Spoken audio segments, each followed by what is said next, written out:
welcome back to my channel. My name is Jenny Wu and my channel's name is Jenny Wu Finance Wear. And this episode is going to be part 2 of me rating my home gym products. So in my first video, I rated my lower end products, so $0 to $50. In this video, I'm going to be focusing on the mid-range, so let's say $50 to $150. And without further ado, let's go ahead and get into this video. So the first thing that comes into mind is the Bosu Ball. So this actually ranges from $100 to $130. I like this because it creates some core stability, and also it's a tool that you can do a whole workout on just using the Bosu Ball. Also, there's a lot of workout videos focusing on just the Bosu Ball, so I kind of like that there's like a lot of variability. If I'm feeling uninspired, I could just search up a Bosu Ball workout. And not only that, you can flip it the opposite way, so be on the flat side instead of the round side, or you can pick it up, you can punch it, you can kick it. Like, there's so many things you can do with it. It's pretty versatile. The frequency I use it is probably like a 1 out of 5. The value I would give it is like a 2 out of 5. And then would I recommend it? I think you can skip it just because there's other variations of this style of tool to use, and that's the reason why I don't think you need it.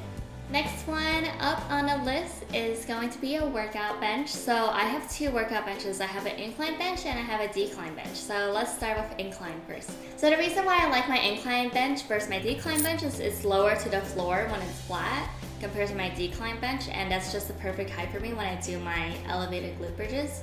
And also, you can do a lot of chest and shoulder workouts with an incline bench, and it's nice, you know. I bought it off OfferUp for like $90, and now you get the same one for $500 because of the price gouging. Frequency I use it, I would say maybe 5 out of 5. The value I would give it, if you got it at the same price I got it for, I would say it's 4 out of 5. Okay, maybe 3 out of 5. It's pretty pricey for what it is, and unfortunately the price has just gone up since I bought it.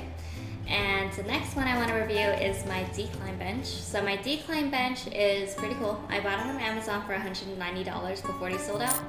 And the reason why I like it is because you can do like decline sit-ups, and you can also do back extensions on it and oblique workouts on it. So I find it a lot more versatile. It was twice as much as my incline bench, but I use it, I think, a lot more than I use my incline bench.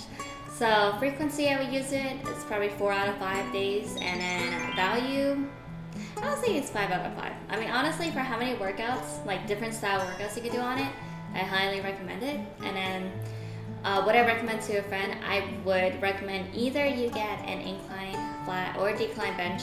If you're really big into abs, I don't think you could miss out on this decline bench. It is amazing. Next one is going to be something new to my workout regime, is weighted ankle weights. And the reason why it's in this video versus the first video is because one I have is 20 pounds each, so like 40 pounds. So I don't know how much it is because I inherited it, but I'm pretty sure it's more than $50 because the lighter ones cost a lot of money too.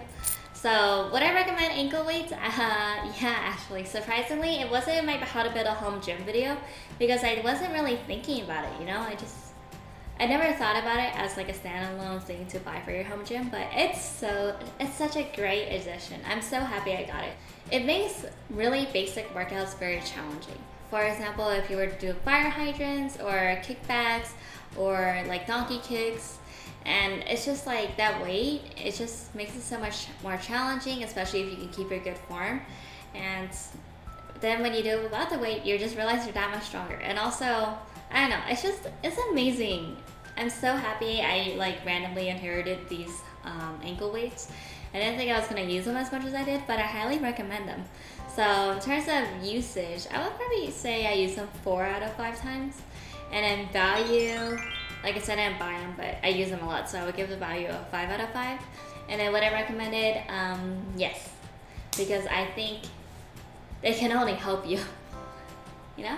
Alright, next up is going to be my gym flooring. My gym flooring costs around $100. It's a 1-inch thick mat that I got from Amazon. I hope they're not sold out by now, but so I love my gym flooring. I'm very happy I got it. I don't think I would be able to have a home gym without some sort of flooring. And there were like other ways I could have done flooring, like for example like horse stall mats, but that's also a lot more expensive. And for what I have here, it's like worth it. It's fine, you know. I don't need any more than what I currently have. So in terms of frequency, I use it 5 out of 5 days, and then value is I guess for what it is, it's kind of expensive. So I would give it like a 3 out of 5 for value. And then would I recommend it? Yes, I would recommend it. If not this flooring, then a horse stall mat, but you need something to protect your floor. Yeah, and your weights. You want to protect your weight. I feel like a lot of my stuff is going to be in the next video because they're all pretty expensive. In this category, I inherited an elliptical from my boyfriend's mom, and it's one of those like striders that is like a 360 strider.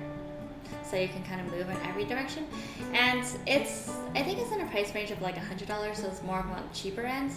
But for a cardio option, I think it's like highly worth it, just because you can get the heart rate up. You can move, it's really light, so you can move it in front of a TV, and it's just really easy to get cardio in that way, and it doesn't cost as much as like a $1,500 treadmill, you know? The frequency I use it, it's probably like a 1 out of 5, but I do like it, you know?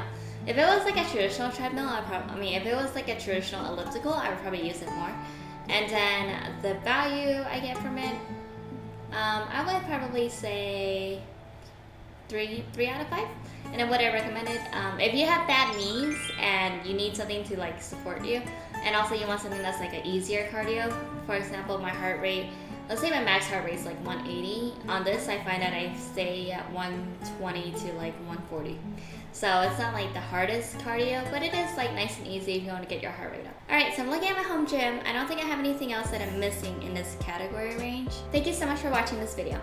If you enjoyed this style of content, please subscribe to my channel because I do have part 3 of this video coming up, which is going to be the bulk of my gym equipment. It's going to be the things that cost more than $150. And whether or not I think you should get it for your home gym. Thank you so much for hanging out with me.